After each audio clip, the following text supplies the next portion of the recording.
दोस्तों, मेरे चैनल में आपका स्वागत है।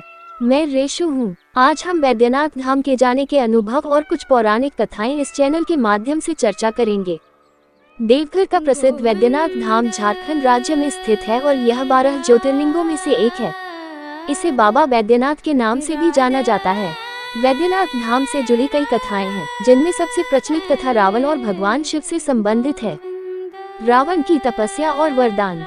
कहानी के अनुसार लंका के राजा रावण शिव का महान भक्त था। उसने शिव जी को प्रसन्न करने के लिए हिमालय पर कठोर तपस्या शुरू की। अपनी तपस्या में उसने अपना एक एक सिर काटकर शिव जी को अर्पित करना शुरू किया। जैसे ही उसने अपना 10वां सिर काटा, भगवान शिव उसकी भक्ति से प्रसन्न हो गए और उसे दर्शन दिए। उन्होंने रावण से वरदान मांगने को कहा। रावण ने शिव जी से अनुरोध किया कि वे स्वयं उसकी लंका में स्थापित हो जाएं। शिव जी ने रावण की भक्ति को देखते हुए उसकी इच्छा पूरी करने के लिए तैयार हो गए और रावण को एक शिवलिंग दिया।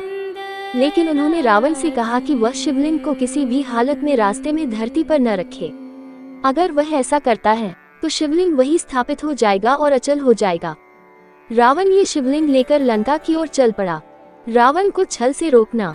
रावण जब शिवलिंग लेकर जा रहा था तो देवताओं को ये देखकर चिंता होने लगी कि अगर रावण शिवलिंग को लंका में स्थापित कर देगा तो वह अजय हो जाएगा। सभी देवता भगवान विष्णु के पास गए और उनसे मदद मांगी। भगवान विष्णु ने रावण को रोकने के लिए एक योजना बनाई और वरुण देव को रावण के पेट में बहुत ज्यादा प्यास और मूत्राशय में दबाव उत्पन्न करने के लिए कहा। रास्ते में रावण को प्यास लग गई और उसने पानी पीने के बाद महसूस किया कि अब वह शिवलिंग को थोड़ी देर के लिए कहीं रखना पड़ेगा। उसी समय भगवान विष्णु ने ग्वाले के रूप में भगवान गणेश को भेजा। रावण ने उस ग्वाले से शिवलिंग को थोड़ी देर के लिए पकड़ने का अनुरोध किया। गणेश जी ने उसे पकड़ लिया और कहा कि अगर वह जल्दी वापस नहीं आया तो वह इसे जमीन पर रख देगा। रावण की अनुपस्थिति में गणेश जी ने शिवलिंग को वहीं स्थापित कर दिया। रावण ने बहुत प्रयास किया, लेकिन शिवलिंग को वहां से हिला नहीं सका। वह निराश होकर लौट गया और शिवलिंग वहीं स्थापित रह गया। इसी शिवलिंग को आज वैद्यनाथ ज्योतिर्लिंग के रूप में पूजा जाता है। वैद्यनाथ धाम का महत्व। इस स्थान का नाम वैद्यनाथ इसलिए पड़ा क्योंकि कहा जाता है कि भगवान शिव यहाँ देवताओं के वैद्य यानी चिकित्सक के रूप में प्रकट हुए थे। यहाँ पर भक्तजन भगवान शिव से अपने सभी दुखों और रोगों से मुक्ति की प्रार्थना करते हैं। मान्यता है कि जो भी भक्त यहाँ सच्चे मन से प्रार्थना करता है, उसकी सभी इच्छाएं पूर्ण होती हैं। इसके साथ ही श्रावण मास में यहाँ विशेष मेला लगता है, जिसमें दूर दूर से श्रद्धालु आकर जलाभिषेक करते हैं और शिवलिंग पर जल चढ़ाते हैं। कहा जाता है कि बाबा वैद्यनाथ का दर्शन और पूजन करने से जीवन के सभी दुख दूर हो जाते हैं और मनोकामनाएं पूरी होती हैं। इस प्रकार देवघर का वैद्यनाथ धाम शिव भक्तों के लिए एक प्रमुख तीर्थ स्थल है, जो उनकी आस्था और भक्ति का प्रतीक है। देवघर का वैद्यनाथ धाम भारत के सबसे पवित्र ज्योतिर्लिंगों में से एक है, जहां शिव भक्त पूरे देश से दर्शन करने आते हैं। यह मंदिर झारखंड राज्य के संथाल परगना में स्थित है और इसे बाबा वैद्यनाथ धाम के नाम से भी जाना जाता है। इसके साथ कई कथाएं और पौराणिक संदर्भ जुड़े हैं, जिसमें रावण, भगवान शिव और माता पार्वती की कहानियां प्रमुख हैं। यहाँ वैद्यनाथ धाम के कुछ और महत्वपूर्ण पहलुओं का वर्णन किया गया है। वैद्यनाथ धाम का धार्मिक और ऐतिहासिक महत्व। वैद्यनाथ धाम का उल्लेख कई पुराणों और धार्मिक ग्रंथों में मिलता है। इस स्थल को सिर्फ ज्योतिर्लिंग ही नहीं, बल्कि शक्तिपीठ भी माना जाता है। ऐसी मान्यता है कि जब देवी सती ने अपने पिता दक्ष के यज्ञ में आत्मदाह किया था, तब भगवान शिव उनके शरीर को लेकर तांडव नृत्य कर रहे थे। भगवान विष्णु ने अपने सुदर्शन चक्र से देवी सती के शरीर के टुकड़े किए, ताकि शिव जी का तांडव शांत हो सके। माना जाता है कि इस प्रक्रिया में देवी सती का हृदय यहाँ गिरा था, इसलिए इसे शक्तिपीठ भी माना गया है और वैद्यनाथ धाम को महाशक्तिपीठ के रूप में भी पूजा जाता है। ये स्थल शिव और शक्ति के संगम का प्रतीक है। शिवलिंग की स्थापना की कथा। जैसा कि पहले बताया गया, वैद्यनाथ धाम के शिवलिंग का संबंध रावण की तपस्या से जुड़ा है। रावण भगवान शिव का अनन्य भक्त था और उसने भगवान को प्रसन्न करने के लिए अपने सिर की आहुति दी। शिव जी ने प्रसन्न होकर रावण को शिवलिंग दिया और लंका में इसकी स्थापना करने का वचन दिया। देवताओं ने रावण को छलपूर्वक रोका और गणेश जी ने ग्वाले के रूप में शिवलिंग को स्थापित कर दिया। रावण और गणेश जी का संवाद। जब रावण वापस लौटकर आया और देखा कि शिवलिंग पहले ही स्थापित हो गया है, तो उसे बहुत क्रोध आया। उसने उस बालक गणेश जी से पूछा कि उसने ऐसा क्यों किया। गणेश जी ने भोलेपन से उत्तर दिया कि वह इसे अधिक समय तक पकड़कर नहीं रख सकता था, इसलिए उसे रख दिया। क्रोध में रावण ने शिवलिंग पर जोर लगाया और उसे उखाड़ने की कोशिश की, लेकिन उसकी सारी शक्ति बेकार गई। उसने शिवलिंग को हिलाने का प्रयास किया, जिससे लिंग के पास की जगह पर कुछ धंस गया। इस कारण वहां गहरा गड्ढा बन गया, जिसे आज भी देखा जा सकता है। पंचशूल और नंदी बैल। वैद्यनाथ धाम मंदिर के बाहर एक पंचशूल और नंदी बैल की प्रतिमा स्थापित है, जो श्रद्धालुओं का ध्यान खींचती है। पंचशूल का धार्मिक महत्व है, जो भगवान शिव के अस्त्र का प्रतीक माना जाता है। नंदी बैल भगवान शिव के वाहन और उनके परम भक्त हैं। यहाँ की धार्मिक मान्यता है कि भगवान शिव की पूजा करने से पहले उनके वाहन नंदी का आशीर्वाद लेना चाहिए। कांवड़ यात्रा और सावन मास का महत्व। सावन का महीना वैद्यनाथ धाम के लिए विशेष रूप से महत्वपूर्ण होता है। इस महीने में लाखों श्रद्धालु गंगा नदी से जल लेकर यहाँ शिवलिंग पर जलाभिषेक करने आते हैं। इसे कांवड़ यात्रा कहते हैं और इसे विश्व की सबसे बड़ी तीर्थयात्राओं में से एक माना जाता है। कांवड़ यात्री कई किलोमीटर पैदल चलते हैं और देवघर में जल चढ़ाकर अपनी मनोकामनाओं की पूर्ति की प्रार्थना करते हैं। शिव भक्तों का यह उत्साह और आस्था अपने आप में एक प्रेरणादायक उदाहरण है। वैद्यनाथ धाम के अन्य मंदिर। वैद्यनाथ धाम परिसर में कई अन्य देवी देवताओं के मंदिर भी हैं। इसमें मां पार्वती, गणेश, लक्ष्मी नारायण और अन्य देवी देवताओं के मंदिर शामिल हैं।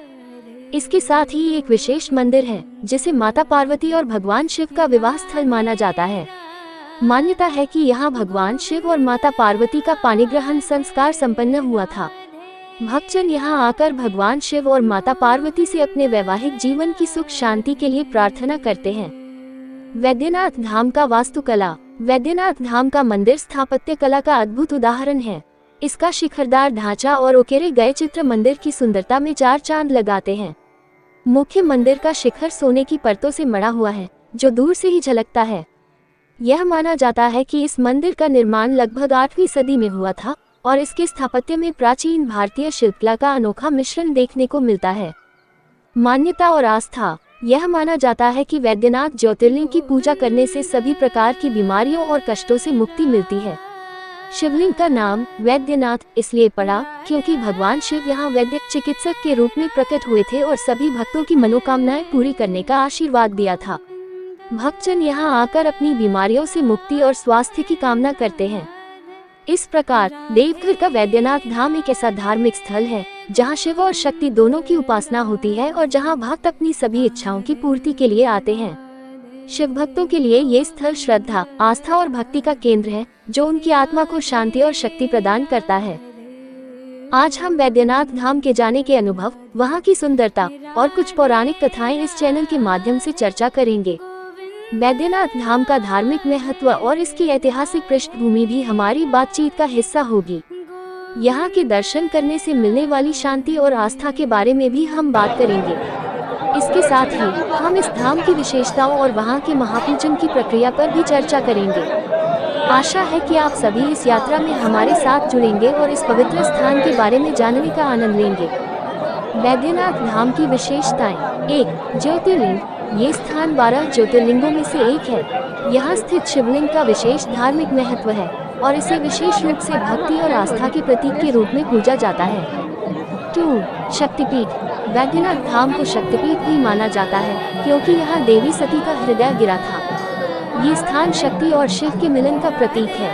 3. प्राकृतिक सुंदरता। धाम चारों ओर से पहाड़ों और हरित वृक्षों से घिरा हुआ है, जो इसकी प्राकृतिक सुंदरता को और बढ़ाता है। यहाँ का शांत वातावरण भक्तों को ध्यान और साधना में मदद करता है। 4. धार्मिक उत्सव। यहाँ सावन माह में बड़ी संख्या में श्रद्धालु जलाभिषेक करने आते हैं। विशेषकर कांवड़ यात्रा के दौरान ये स्थान भक्तों से भर जाता है। 5. ऐतिहासिक मंदिर। वैद्यनाथ धाम का मंदिर प्राचीन भारतीय वास्तुकला का उत्कृष्ट उदाहरण है। इसकी संरचना और उकेरे गए चित्र इसकी कला को दर्शाते हैं।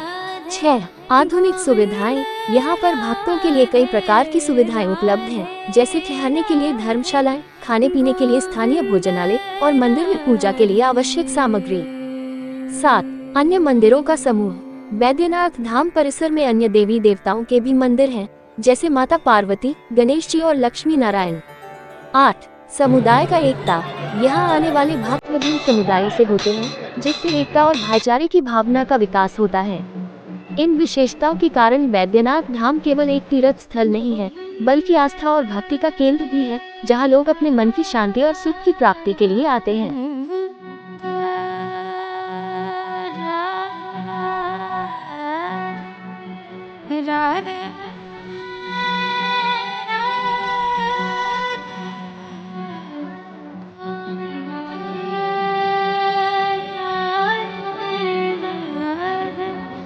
राधे राधे गोविंद राधे राधे।